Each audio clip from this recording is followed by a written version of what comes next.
So like I told them in the first service that, Father's Day is not loud just like the women. If it's Mother's Day or Women's Day, we'll see a lot of activities going on. But we thank God for men. They are whom they are, and they do what they do best in the name of Jesus. And as I said, we're looking at the fatherhood of God because God was the first father. The book of Malachi what was it? Book of Malachi chapter 1 verse 6. God said, if I'm your father. So God himself saw himself or looked at himself as a father.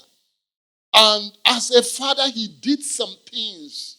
Like I said to the people in the first service, that why was certain things that was documented in the Bible, why were they documented? Something like the creation of the heavens and the earth. Book of Genesis, starting from saying in the beginning was God created the heavens and the earth. God allowed those things so that we can see how God, the Father, functioned, how he produced. Now we saw when God created the first man called Adam, and God was the one who gave him that name, Adam. And we saw God also transfer that principle to him by telling him, can you just try it out? What I did, can you try it out? That's why the Bible told us in the book of Genesis chapter 2 that Adam named all the animal. Adam named all the animal. So we can see that the first thing a father transfers to his family is his name. That's the first thing we looked at. The father transfers his name to his family. Whoever you are here today, whatever name you're bearing was given to you from your family. Are you hearing me? Whatever name you're bearing today was given to you from your family. And also, as a father, as a man, when you marry, that woman you're marrying will come with a name from her family. But the woman will leave that name and take up your own name. You start having children. You start giving those children your name. And I also said that name is not just a sound we responded to. That name represents some things. We say that name carries an idea. Name carries image. We shared all this. If I start repeating it, our time is going. You can just catch it on our Facebook page. You can listen to the message. But the first point we looked at is that a father is the one that gives his or her family name. And we say that as a father, think about the name. What type of a name what type of a name are you going to give to your family? Is there a name that when your child is called on or is called with, that child feels embarrassed? Is that name going to be an asset or a liability? We looked at the family called Mandela. Anyone that is associated with that name in this nation, even all over the world, has got some certain level of honor and dignity that name offers to them without knowing. Whether the person is a crook or not, they are given benefit of doubt because the name they bear. So fathers has got number one primary responsibility of giving names to their families. The second thing we looked at as a principle is that we saw that God is a working God. Our God worked. He's not a lazy God, because in Genesis chapter 1 we say, and God created. And as a father, he transferred it to Adam when he, made the garden, did everything. All manner of good fruits were there for Adam to enjoy. But he still said, you are going to tend, you are going to look after that garden. So God expects us to work. And the principle of work is what, if we imbibe it, it will determine the outcome of our future. Show me someone who embraced laziness. I will show you someone who will beg at the end. So as a father, you must work. And the next point we looked at, because there's a question that I asked, why must men or father work? So we answered it in the next point that we looked at. Traditionally, it's the responsibility of men to provide for their family. And every family needs money to function. So we looked at why men must work. Book of 1 Timothy 5 helped us, where he says, if anyone does not provide for his own family, especially for those of his household, he has denied the faith, number one, and is worse than an unbeliever. So we looked at why men must work. Number one is for their pride.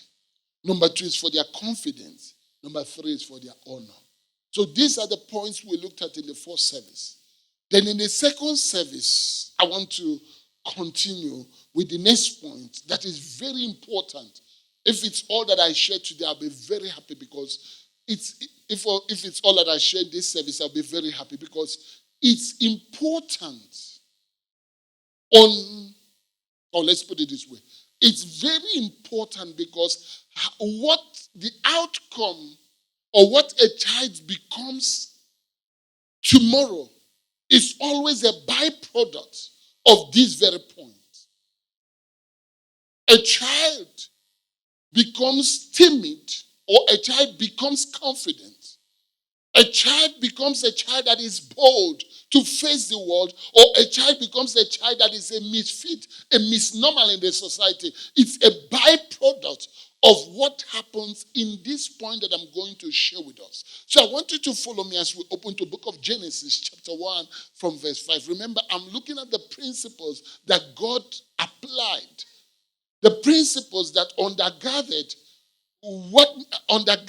how God produced. Because God was the first father. And if he's the first father, we are taking a leaf from him. We must then learn from him. We are not to learn from anyone. It's good to learn from someone. But the best teacher, I believe, is God. Now, Genesis chapter 1 from verse 5. My readers are blessed. So I'm reading today. Just bear with me. From verse 5, he said, God called the day. Remember, Genesis chapter 1 verse 1, he created. Verse 2, the earth was without form and void. Verse 3, verse 4, after he finished saying, verse 5, he started by saying, and God called. Verse 4 is where he said, let there be light. Is it not true? Now, verse 5 and said, and God called the light day, and darkness he called night. The evening, I want you to watch this word. The evening, somebody said the evening. Now, the evening and was and morning were the fourth day. In our days today, we want to call it morning and evening. But God called it evening and morning. I'm going to dwell on it in our next point. Now, the next, verse 6, please. The next verse. Please be first. And God said, let there be a firmament. Someone say firmament. Let there be what? A firmament in the midst of what? Of the water. I want you to see it. And let it divide the waters from what? The waters. Remember, when in Genesis chapter 1, verse 2, it says that the earth was without form and darkness covered the whole earth. And he said the Spirit of God was brooding over waters, which means the earth was full of water. There was no dry ground. There was no spaces, just like, I don't know how you have seen let's take a container that is filled with water from bottom to the brim. So the earth was like that. There was water from the ground. In fact, water covers everywhere. Just like if you're God, you step out, you step on water. Now God is now saying, please give me where I was before, please. Now God is now saying, he said, let there be what? A firmament. In the midst of what? Waters. Not water. Waters. And let it divide the waters from what? Waters. A very important principle. The next verse, please. God made the firmament and divided the waters which were under the firmament from the waters which were above the firmament. So it was. Now, what is he trying to say? God made the firmament and divided the water which were what? Under the firmament, and the waters which were what? Above the firmament. Which means water was above, water was under. Now, what is a firmament? Firmament is another word for expanse or space. It's space. Now we have space. We hear people travel to space. We have where we can function. I don't know if you get what I'm saying. Now, we leave because if you go further because of my time, you will see God let us say, let's separate water. And we separated, we have dry ground. Is it not true? Now we have space. We have what we call earth because it was separated from water. Now we have what we call the firmament, which is space. Now where men can function. Remember, we are not created to function in the water. We are created to function on a dry ground, which is called the earth. Now, everybody follow me. What is the principle all about? Follow me. Remember, there was darkness. God has said, let there be light. Now, what if there's light and there's no place to function? God has introduced light. Why did God introduce light? God introduced light so that things could be clear. Just think about if you come in here, everywhere is dark. You won't know what is happening. Is it not true? God introduced light so that things could be clear, things can be observed, things can be understood. So when God said, let there be light, God introduced his power into this earth space. I don't have time to talk because as long as there's light, physics, a whole lot of things we do is governed by the light. That word God said, let there be what? Light. By God saying it, God introduced his power into the earth. But now let's put it this way. If God introduced light and there's no space for a human being to operate in, what will be the use of the light? Are you understanding me so far? Are you understanding me so far?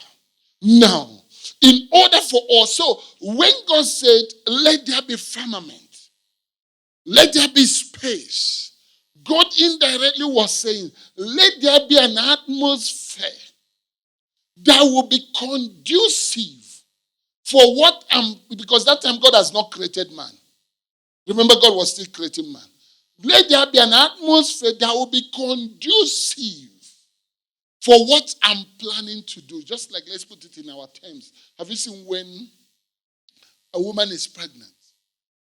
Before the baby arrives, they start buying baby clothes. Is it not true?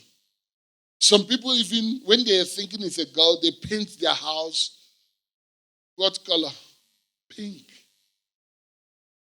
They start doing, Now, what are they doing? They are preparing an environment where this thing that will come will live. I don't know if you get what I'm saying. Now, these are preparation God was making. God needed to give us or prepare an environment that will be habitable for the man that he's creating. That's why it has been said. If we live the earth as human and go to other planets, we will die in 1 second. Because the poisonous gases that are there are not good for human existence, or the pollution in the atmosphere there. But God needed to clean the poisonous things to make sure that the earth is habitable for the man that he is creating. Giving man an environment where he can function. Now let me put it clear. How does it apply to us? As a man, you are the one that must create an environment where your home, where your family must function in. Environment can be a home. That's why one of the first things they ask a man if you want to get married, they ask you, do you have a house? Now, a house is a house. Whether it's anywhere, but the family need where they can call a home of their own, whether it's rented or it's their own, they bought it, or it's on lease. But a man's primary assignment is to make sure that there's a space, a home for the family, because that is where the children will grow in. I'm coming to that. It's not about the location, it's not about the size. You can have a house either in Santin or you have a house in Alex. The most important thing is that the children want where they can call, in fact, not even the children, the woman. One of the greatest things a woman craves for is to have a home. It's not about the location, like I said. That house can be a castle, good, if you have the money. It can be a boys' quarter, a small boys' quarter, if you don't have money, good. But the most important thing is what is inside that house, which is called the environment you, the man, has created. You can have a castle, but inside it is as if someone is living in hell while he's on the earth. But it's a castle. Then you can have a small BQ where people inside it, they don't have much. But it's like they're living in heaven while on earth. And these are the things a man must provide. The atmosphere where the family must function. Because these are the things that will make a child either to be a child that is what? A timid child, or a bold, a confident child. How? Have you not seen homes that the father set the temperature in their home? I remember when I was growing up, there's a particular family. Immediately their father is coming home. They hear the sound of the father's car coming to say, it's like the mouse. Everyone will run kata, kata, kata, kata, to go and hide. What is happening? The temperature in that house is set by the man either to be negative or to be positive. It's like when the man comes in, the whole atmosphere is freezed. Everyone is tensed up. You don't know what next he will do. You don't know the next bullet he's going to release. You don't know the next person he's going to insult. In such environment, children lack confidence because they don't know what next. What else will I do? Everyone needs a space where he can function, no matter the light you carry. If you lack a space, if you lack an atmosphere that is conducive for that your light to shine, that light will be useless. That's how life is. That's how life is. And in a home, it's the man that creates the atmosphere. So my question to you as a man, what type of an atmosphere are you creating? Yes. What type of an atmosphere are you creating? What do your children say behind you when you're not looking, they're whispering? Maybe they call this man. Yes, you don't know, it goes on. Did they see you as a loving father? That they, you see, when they're outside, they desire to come back home. Or do they see it that, this break we have, leaving the house, go back where? There's someone, in a woman I was talking to, she said something that the husband was not around. Now he's telling the children, let's go home, let's go to the village where the man is. The children are begging, let's not go, please. He said, but now there will be no food. They say, we can be drinking water. So what do the children whisper behind you when you're not there? It's important, Father, that that you must know that it's not anyone's responsibility. It's your responsibility to create the atmosphere where the children must function in. Because if they find themselves in an atmosphere that is tensed, that made them to lose their self-confidence, they will go and face the world looking as if they are tenants in the world, visitors. But if they grow up in an environment that is positive, in an atmosphere, it will give them something that will make them to face the world bold. Let me say this. Man, can I say to you, woman, can I say to you, sorry, adding women. Now, the greatest blessing you can give to a child, a family, is security. Security. Security. Security. Security. When a child is secured, that child will develop confidence. That child will develop courage. Yes, every other thing might not be there. But the child can grow and make his own money. The child can grow and find his own way on how to succeed. They will grow knowing that they are not strangers on this world, but they are citizens of this earth. That they have right to be here and exist and function. But when you rob them of that, that child is not sure. When a child lacks that security, safety, that's most times I beg men. No matter what happens in your home, calm down. Children are observing. You're creating tension in their heart. They don't know what's going on. They see you screaming at mommy. The things men do. It's not it's not affecting you. It's affecting the children. The moment you start having children, your life do not belong to you. You owe your life to them. Don't say they don't know what they are doing. And I don't know the lies the devil told us by telling us, oh, their children, when they grow, they will. No. But can I tell you, the damage cannot be recovered. So it's important. Atmosphere is created. It's your responsibility, man. Don't be there insulting their mother in their front. And they're watching you. One day they will beat you. One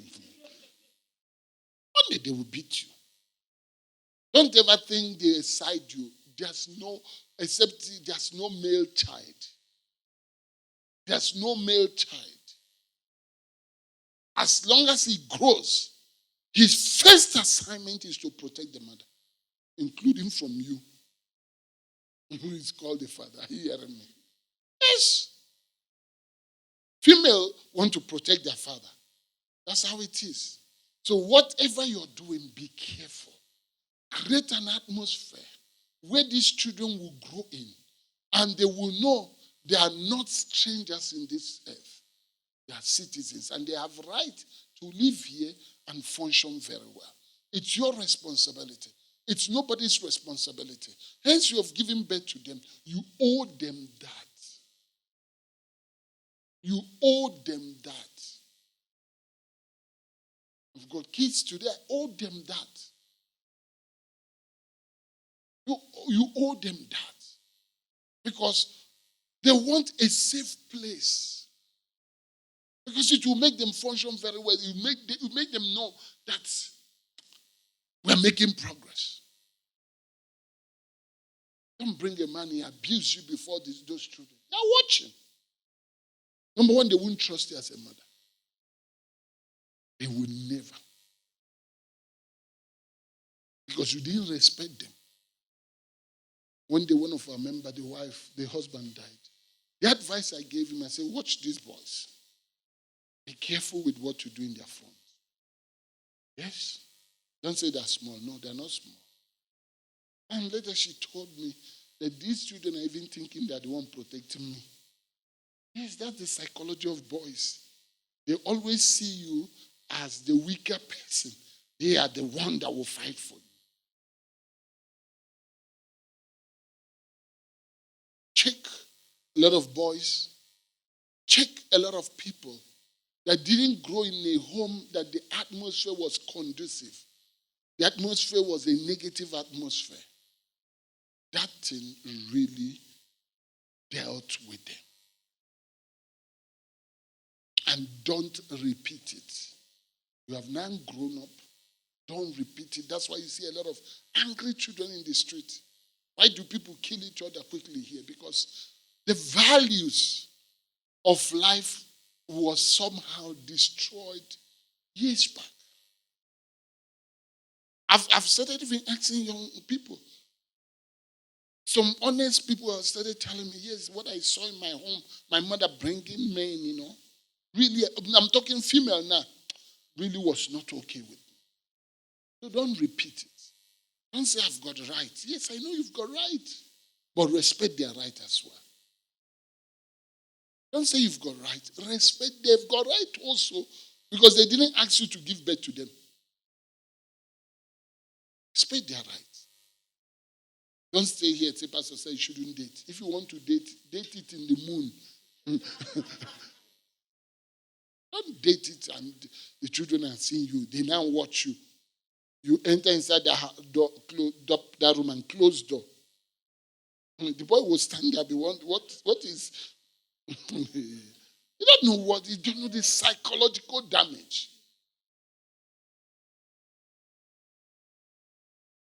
Let me move on. I think I've got a few more minutes. I say if I share on this, if it's the only one I share in this second service, I'll be happy. Because it has a very great consequences on what the children becomes atmosphere. And it's our responsibility. Even some of us, you go to work, no matter how you really want to work, if the atmosphere is not conducive, you can't work. It affects us. God, that's what God did. He made sure that he created the firmament. We read it further, we say, he separated the water and there was land. Because he knows that the space, the environment is very vital. No matter how intelligent you are, no matter how equipped you are, no matter how sophisticated you are, if you don't find a right environment, you only find a poisonous, negative environment, you will not function very well. That's why even when people come into church, we often beg people, don't go and destroy their growth by polluting it, telling them what they are, in this church. By the time you finish, you've distorted the growth of the person. Then the next minute, the person stopped coming to church. He said, and the person has gone, no? They ask you, why did the person go? He said, I don't know. You're the one that corrupted the environment. So the person no longer see the environment as a healthy place. Everyone wants a healthy environment. And this is an assignment that a man creates in a home. That's what I said. It's not about whether you live in a castle or whether you live in a shack, but it's about what is inside that house. Is it a healthy environment? Is it a polluted environment? Because whatever it is, it will determine outcome of everyone that lives in there. Think about it. Important. It's important. The second one I look at, because I've got a few minutes, is another principle that we see is that God is love. God is what? Love. So as a man, we must replicate it, because if God is love, we that are fathers must, even if try to be like our own father, God. That's why the book of Ephesians, chapter 5, verse 25 said, husband, love your wives. You never see where the Bible says women love your husband. It said, husband, love what? Your wives. And it goes to say, just as Christ loved the church and gave himself for her. So you can see, loving your wife is not the way your father loved, or the way your friend, or the way, you see, or the way your neighbor loved their own wife. No, he's trying to give you, if you want to measure whether you love your wife, look at Christ and the church. Yes, look at Christ and the church. That's the yardstick to determine, do you love your wife? And he said, he loved the church. Remember, Christ loved the church. Said that he died for the church. So do you love your wife that you can die for her? Yes. That's why at times, whatever you give as an excuse, you accuse yourself, because God has documented things so that when you try to argue, he refers you. Can you check here and see what I said here? He said, love your wife as Christ loved the church and gave himself.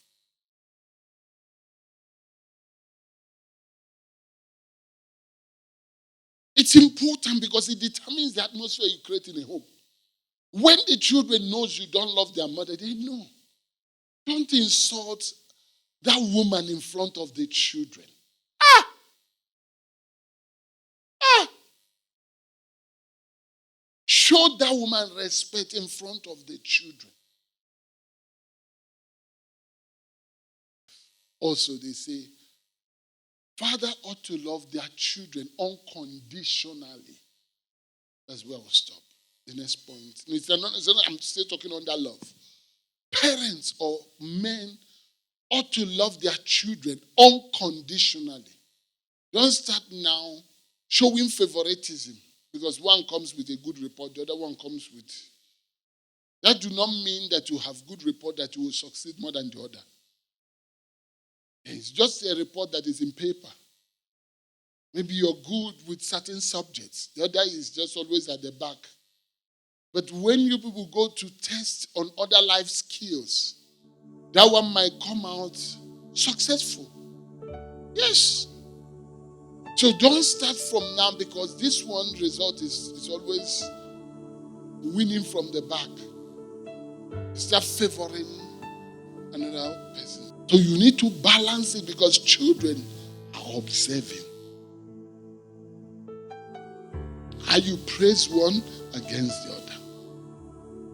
And then start thinking you're favoring this one against. Some of us you've grown up, you grew up from a family. And maybe you notice such sibling rivals.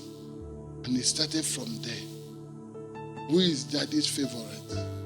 Who is mommy's favorite? You know, it's what destroyed the house of Isaac. Isaac loved Esau.